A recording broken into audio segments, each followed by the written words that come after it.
নমস্কার, আমি মিলন স্যার। পাল একাডেমি সেন্টারে তোমাদের সকলকে জানাই স্বাগতম।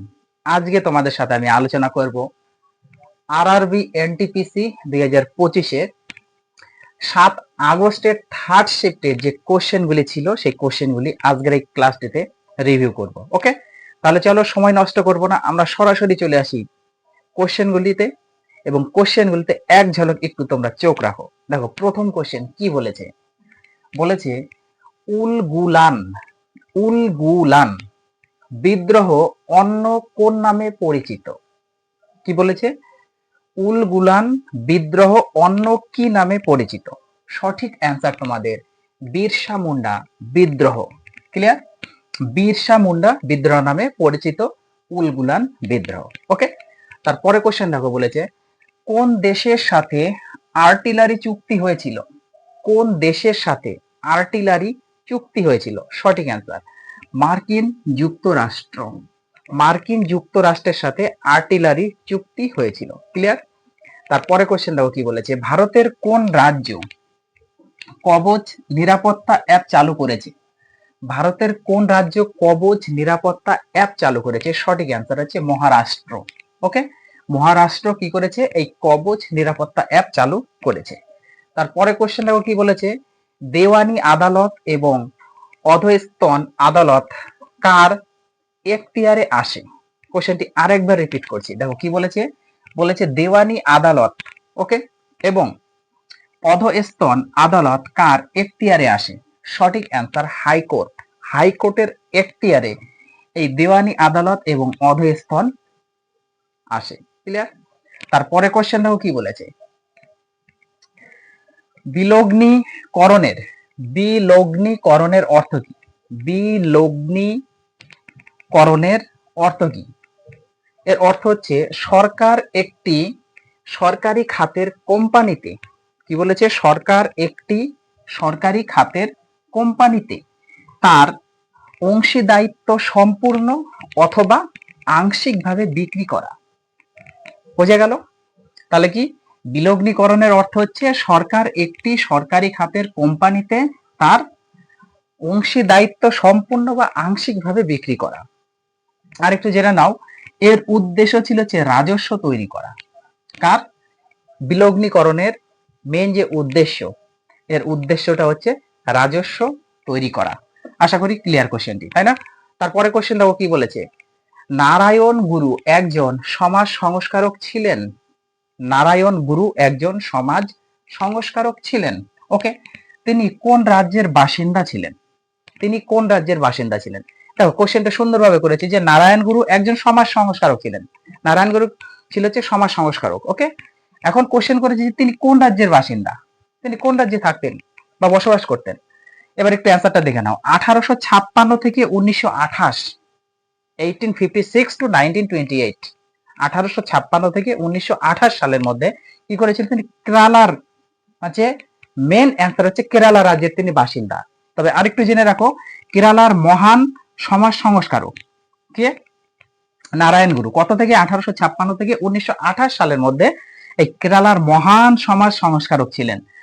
সন্ত এবং দার্শনিক, সন্ত এবং দার্শনিকও ছিলেন। ওকে, তারপরে কোশ্চেন দেখো কি বলেছে, সূর্য ঘর বিজলি যোজনা।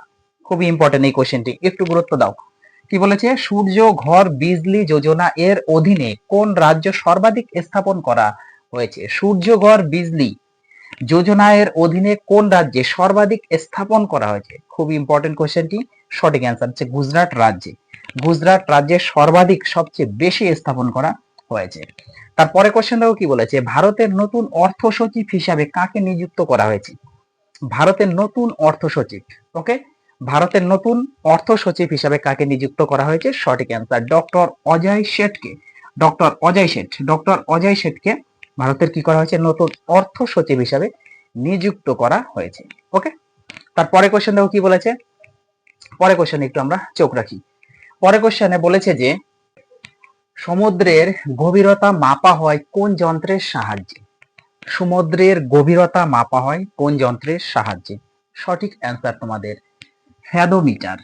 ফ্যাদোমিটার দিয়ে সমুদ্রের গভীরতা মাপা হয়ে থাকে। ওকে, তারপরে কোশ্চেন দেখো কি বলেছে, বর্তমান ভারতে উত্তর পূর্ব অঞ্চলের কোন রাজ্যগুলি NH6 দ্বারা সংযুক্ত? কি বলেছে কোশ্চেনটি? বলেছে বর্তমান ভারতে উত্তর পূর্ব অঞ্চলের কোন রাজ্যগুলি NH6 দ্বারা সংযুক্ত? সঠিক অ্যান্সার তোমাদের আসাম যে রাজ্য, আসাম রাজ্যটি বর্তমানে ভারতের এই উত্তর পূর্ব অঞ্চলের NH6 দ্বারা সংযুক্ত রয়েছে। ক্লিয়ার? তারপরে কোশ্চেন দেখো কি বলেছে, বিচারপতি বেলা ত্রিবেদী কোন বিষয়ে রায় দিয়েছিলেন? এই কোশ্চেনটি খুবই ইম্পর্টেন্ট একটা কোশ্চেন। ওকে, দেখো কি বলেছে, বিচারপতি বেলা ত্রিবেদী কোন বিষয়ে রায় দিয়েছিলেন? তিনি রায় দিয়েছিলেন পক্সো আইন। এবার পক্সো আইনে অ্যাকচুয়ালি কি বলা ছিল বা কি বলা হয়েছিল? দেখো, পক্সো আইনের মধ্যে ছিল যৌন অপরাধ থেকে শিশুদের সুরক্ষা। যৌন অপরাধ থেকে শিশুদের সুরক্ষা করার জন্য তিনি এই পক্সো আইন কি করেছিল? রায় দিয়েছিলেন। কে দিয়েছিলেন? বেলা ত্রিবেদী। খুবই ইম্পর্টেন্ট, ভেরি ভেরি ইম্পর্টেন্ট কোশ্চেনটি। ওকে, একটু নোট করো। তারপরে কোশ্চেন দেখো কি বলেছে, পৃথিবীর যে অঞ্চলটিতে সূর্যের রশ্মি সরাসরি পড়ে তাকে কি বলা হয়?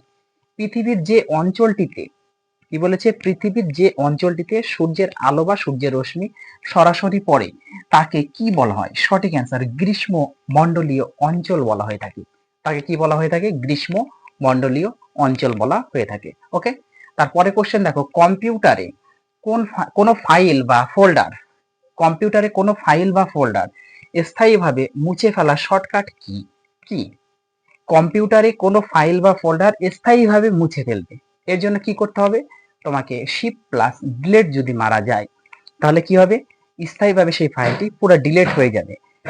কম্পিউটারে দেখবা যে কোনো কিছু যখন ডিলিট করবে তখন কি হবে? সরাসরি রিসাইকেল বিনের মধ্যে গিয়ে জমা হয়। কিন্তু এই ক্ষেত্রে যদি তোমরা শিফট আর ডিলিট মারো, এই শিফট আর ডিলিট টিপলে কি হবে? রিসাইকেল বিনে জমা হবে না, সরাসরি সম্পূর্ণ ফাইলটি ডিলিট হয়ে যাবে। ক্লিয়ার? তারপরে কোশ্চেন দেখো কি বলেছে, বলেছে একাদশ থেকে 18 শতকে মধ্যযুগীয় ভারতে কোন বিষয়ের উপর সবচেয়ে বেশি জোর দেওয়া হতো?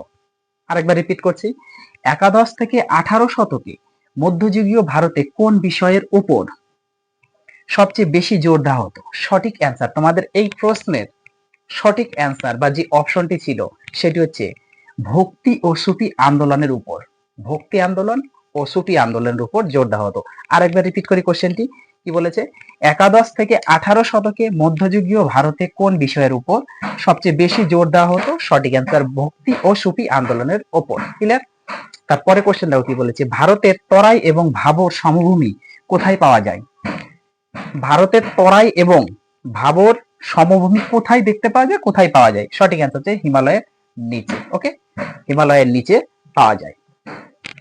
এর পরের কোশ্চেন আমরা একটু দেখে নিই। পরের কোশ্চেনে কি বলেছে দেখো, পরের কোশ্চেনে চোখ রাখো। পরের কোশ্চেনে বলেছে যে পান্ড রাজবংশের সবচেয়ে ছোট প্রশাসনিক ইউনিট কোনটি ছিল? ওকে, পান্ড রাজবংশের সবচেয়ে ছোট প্রশাসনিক ইউনিট কোনটি ছিল? সঠিক অ্যান্সার হচ্ছে তোমাদের উর। উর ছিল হচ্ছে এই পান্ড রাজবংশের সবচেয়ে ছোট প্রশাসনিক একটি ইউনিট। এই উর বলতে গ্রামকে বোঝানো হয়। উর বলতে গ্রামকে বোঝানো হয়। ক্লিয়ার? তারপরে কোশ্চেন দেখো কি বলেছে, ভারতীয় সংবিধান সংশোধনের জন্য লোকসভায় কোন ধরনের সংখ্যা গরিষ্ঠতা প্রয়োজন? আরেকবার রিপিট করছি, এই কোশ্চেনটি খুবই ইম্পর্টেন্ট একটা কোশ্চেন। ভারতীয় সংবিধান সংশোধনের জন্য লোকসভায় কোন ধরনের সংখ্যা গরিষ্ঠতা প্রয়োজন? সঠিক অ্যান্সার উপস্থিত এবং ভোটদানকারী সদস্যদের 2/3 অংশ হতে হবে। বোঝা গেল? উপস্থিত এবং ভোটদানকারী সদস্যদের 2/3 অংশ হতে হবে। ক্লিয়ার? তারপরে কোশ্চেনটাও কি বলেছে, বলেছে ভাষাগত ভিত্তিতে গঠিত প্রথম রাজ্য কোনটি? ভাষাগত ভিত্তিতে গঠিত প্রথম রাজ্য কোনটি? সঠিক অ্যান্সার তোমাদের অন্ধ্রপ্রদেশ। অন্ধ্রপ্রদেশ।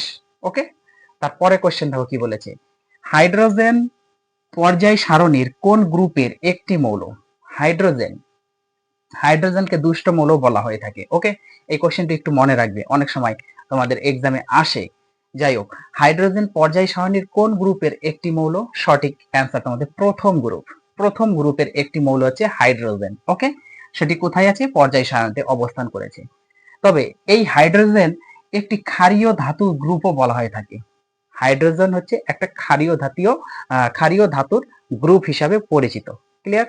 তারপরে কোশ্চেন, তোমরা যারা পর্যায় সারণী পড়েছো তারা অবশ্যই জানো, একটু পর্যায় সারণী চার্টটা দেখে যাবে। ওকে, তারপরে কোশ্চেন দেখো কি বলেছে। উত্তর পশ্চিম রেলওয়ে সদর দপ্তর কোথায় অবস্থিত? উত্তর পশ্চিম রেলওয়ের সদর দপ্তর কোথায় অবস্থিত?